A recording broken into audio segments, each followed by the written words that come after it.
Welcome back, everyone, to another episode of the Leadership Void podcast. I'm Enrique with my co host Vince to bring you the best in our veteran, military spouse, and first responder community. And Vince will introduce today's guest. I have the pleasure of introducing Brandon Aaron. Guess what? He is the co-founder and CEO of Highr1 Recruiting Navy Nukes, all the way from Denver, Colorado. Brandon, how you doing? Welcome to the show. Tell us a little bit about you.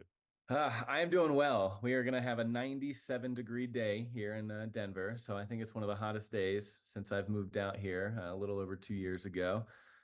Day's going well. Can't complain. Businesses are booming. Connections are growing. The military community is thriving. So let's get into it. Absolutely. And I love the energy already. He's ready to go, folks. And before we get into all the good stuff about what you do and how you do it, tell us a little bit more about Highr1. Yeah, I would love it. So Highr1 is a small boutique recruiting firm in the military veteran side. I kind of refer to us often as the snipers instead of the machine gunners. We are incredibly efficient getting technical military talent, mechanical technical military talent into civilian employers. And it's just been bootstrapped, super small team, me at the helm for the past 3.5 years, growing slowly but surely with a great community of support around us. But yeah, we were able to have 6 placements last month. We have 2 already this month, and things are just pointing in the right direction. In the right direction, indeed. The snipers are on point, definitely. Yes, they're knocking them out. Yeah. If we submit a candidate that doesn't get an interview, it normally means we made a mistake somewhere along the process, and it's time to self-reflect and figure out what piece of knowledge did we miss along that road. And every client relationship and every candidate relationship is a little different. So it's a complicated process. We're finally getting SOPs on paper in year number 4, trying to, make it repeatable. So yeah. Gotta definitely have those SOPs, my man. So I know we're getting there. So you've been at this 3.5 years. So tell us about, when did this idea come about and any entrepreneurship challenges or lessons learned you like to share? Yeah, absolutely. So like a lot of people, I found myself in the unemployment line in 2020. So the company, my W-2 paycheck, 1 day notice, everyone, this isn't working out anymore. We're filing bankruptcy, sorry. So did the unemployment thing for a little bit, and then went into selling Harley Davidsons for 2 months at the Harley Davidson dealership in Raleigh, North Carolina. I was great at it. I think I had 1 day where I sold 5 bikes in my first month, 6 weeks working there. But it reminded me of everything that I said was important to me getting out of the military. I was going back on my own word. And my biggest thing was work-life balance. And I was working high-end retail, being there on a Tuesday morning when it's raining, late on a Saturday night, not getting time at home. And I quit. And by the end of the probably, 2 weeks later, had the LLC filed in late 2020.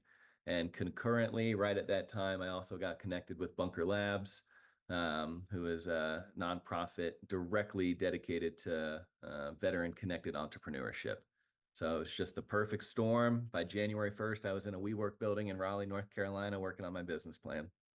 Absolutely wonderful. And we both have benefited from Bunker Labs as both of us have served in the ambassador role and have partaken of that ecosystem.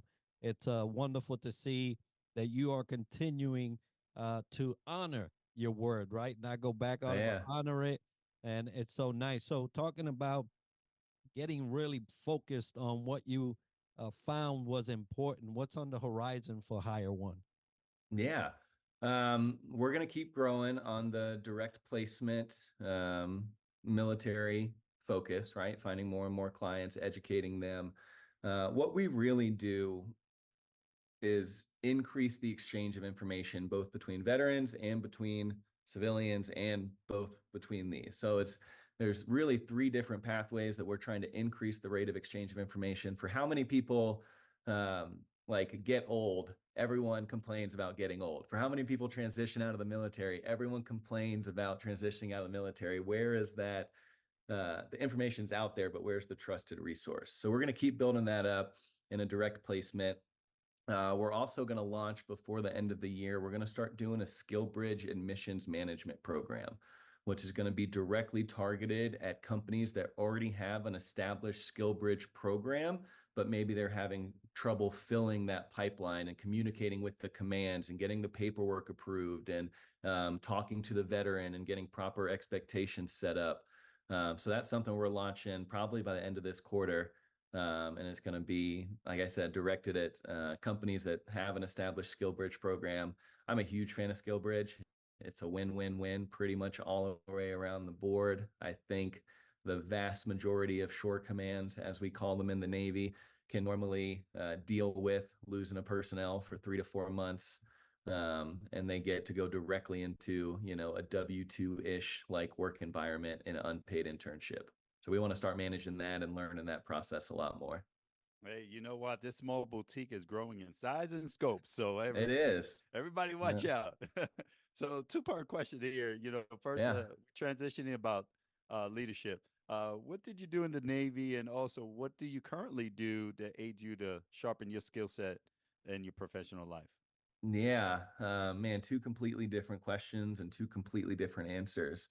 I was a college dropout, unfortunately. I didn't flunk out of college because the smarts and the brains weren't there. I flunked out of college because the structure and the different type of smarts weren't there, right? I was just a young dumb kid.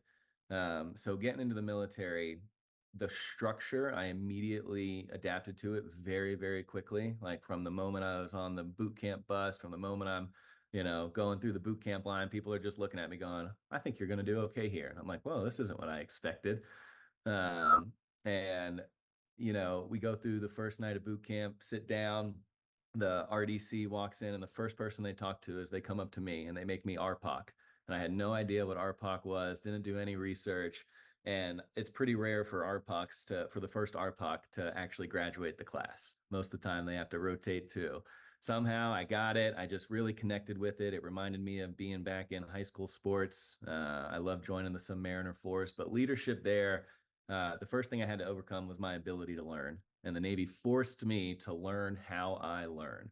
And there's so many different ways to learn, whether it be repetition, writing, reading, audio, visual, touching, seeing, doing, repetition. Again, mine ultimately became an ungodly amount of repetition, which the military loves.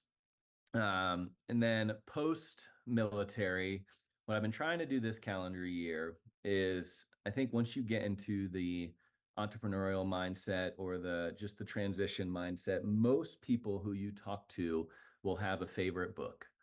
And a lot of people, you just listen to that favorite book and it goes in one ear, out the other one. You don't even write it down. You never remember it. So I've been making a point. I have a notes on my cell phone where books that people recommend, I'm at least writing down the full details of the book so I can start incorporating those. I do audiobooks through a free Denver Library app, and I've cranked out like 10 books this year, which is way more books than I've read in the past. And I've been very diligent about it.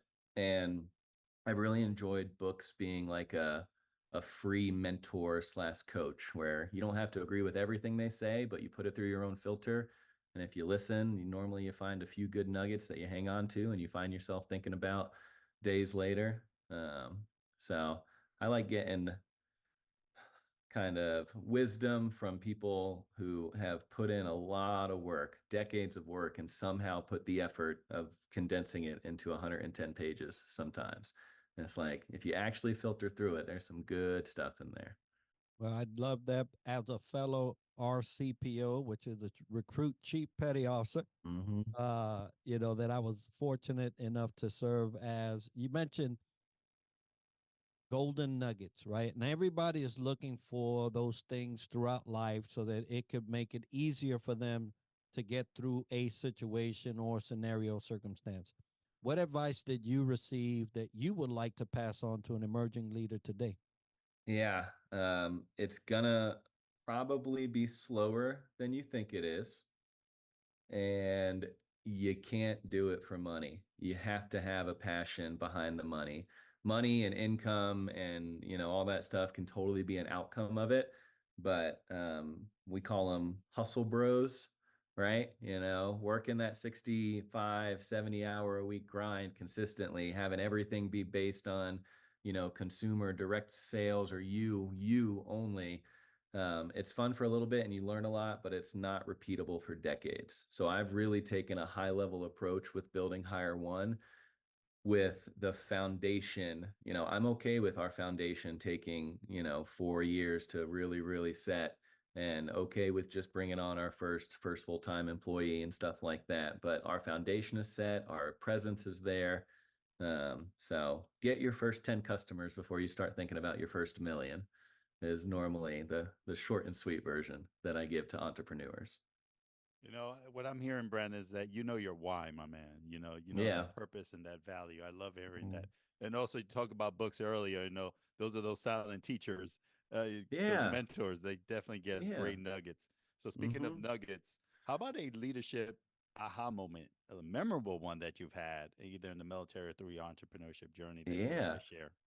So this one's going to be definitely entrepreneurship and definitely sticking with the theme of recent, up to date, and current. So Highr1's been slow and steady, basically having a handful of placements at any given time for the past 2 years. About 60 days ago, we had a rush where we signed basically 3 clients in the same week. And all 3 clients were big clients. All 3 clients had multiple locations and were ready to go. So we went from basically me being a full-time, full desk recruiter, kind of supporting everything, my business partner being on the CFO, accounting, paperwork, service disabled veteran owned business stuff, all that side of things. And we were in the discussion of, do we want to bring in a part-time 1099 recruiter, or do you think you can handle it? And Jeff, with eyes wide open, said, dude, let's do this thing together. I think you can teach me. And he has zero recruiting experience. And like I said, we had 6 placements last month, and that was basically because of our ability to work together and at least establish processes that we both understand and respect and can follow. And that was it was a really cool feeling to do a legitimate amount of work and also have it feel very right. It was never super stressful. There was never the 10 p.m. phone call. It was like, oh man, all this is working finally. It's working. So that was literally just last month, and Jeff is continuing to learn more and even get into the account executive side this month a little bit, because it's like once we caught fire, for some reason, it's just a ball that keeps rolling, and we've signed 2 more clients in the past month. We have more meetings coming up, so people are finally noticing. And we're happy to hear that. And for every one person entrepreneur that gets it right, there are another nine that are trying to work through their challenges Yeah. and changes and all that. So uh, during and before getting it right, I'm sure that there were some times like that for you. So Yeah. what are certain strategies you use during those times of change and challenges? 100%. And this kind of follows back to a question from earlier on that I don't think I specifically went over, but it's like, what do you use to get better? Or do you even have a passion to get better? I hate making mistakes. I got a um, relatively neutral to negative email today from a candidate who basically just politely said, no, thank you on a position. Again, when that happens, I don't say, oh, screw that guy. He's not good enough for the job anyway. I literally just go, Brandon, man, you didn't dig deep enough. What did you miss? What questions could you have asked differently? How could you have connected? How could you have explained something? What piece of the puzzle was missing there? And I thought that was a normal mindset. I'm now learning that that is a very unique mindset. So literally after every single phone call, every single exchange I have, I really dive into the person on the other side. And I want them to receive it with a good space, a good energy, clarification, no ambiguity. I want them to feel comfortable reaching out to me. So the continual reflection and I'm never going to make the same mistake 2 or 3 times, only once, and then I'm going to write it down, document it, get a little bit better at it, even if it's up here. That's been invaluable for me, and not taking anything personally, because we're doing okay now, but we still our no's to yeses are still probably 20 to 1. over the past 3 years, right? So just continually get better. Focus on little tiny things, and I'm a big believer in communication and energy, and how you say something does matter in my world. Yeah, definitely communication is the key. And, having the right mindset, as you mentioned, is so important and pivotal. And, mistakes are raw materials to success. So you learn from those mistakes to Yeah, become successful. So love hearing that. So, I like Brandon, it. yeah, we like it for you as well. So, you being here today, tell the audience how to get a hold of you or Highr1. Yeah, so Highr1, our website is real easy. It's just highr1.com. So HIGHR. We removed the E. Highr1.com. My email is brandon@highr1.com. I'm assuming we can tag some LinkedIn profiles and stuff like that. I'm happy to give my LinkedIn and email out. And yeah, go comment. We have a really I do a lot of my work through a LinkedIn business page. So I really like our Highr1 LinkedIn business page. We try and promote a lot of good education there. So any comments there, you guys know how the algorithms can be. So one comment can take a post from 0 to hero, and just get the conversation started. So just keep track of our stuff. And then obviously we're going to start posting more and more job openings. So if you know anyone who's a good fit for any of these job openings that we're pushing out, we're doing very well vetted, very, in our opinion, good jobs for technical military veterans coming out. And, the more we get, the happier I am. Absolutely. Now, folks, we're going to put all that as part of the show notes and video for you to get a hold of Brandon and Highr1. Brandon, it has been so good to see a fellow service member come out focused, right? Yeah, you did the bike thing. That's okay, brother. That's Yeah. all right. Yeah. Too bad I didn't get one. but you focused, and then now you're doing your thing, and we're so proud of you. And folks, if you want to get a hold of us at the Leadership Void podcast, the leadershipvoid@gmail.com is where you'll send that correspondence. If you like a special speaker or guest or a leadership topic covered, you'll do it by those means. And also, we love to thank our sponsors, Triple Nickel, a hero for kids, and FAVOB, sponsoring this wonderful show. Today is all about Brandon, Highr1. Thank you for being on the show, and best of luck in your near future. I appreciate you guys so much. Thank you so much. I can't wait to see it.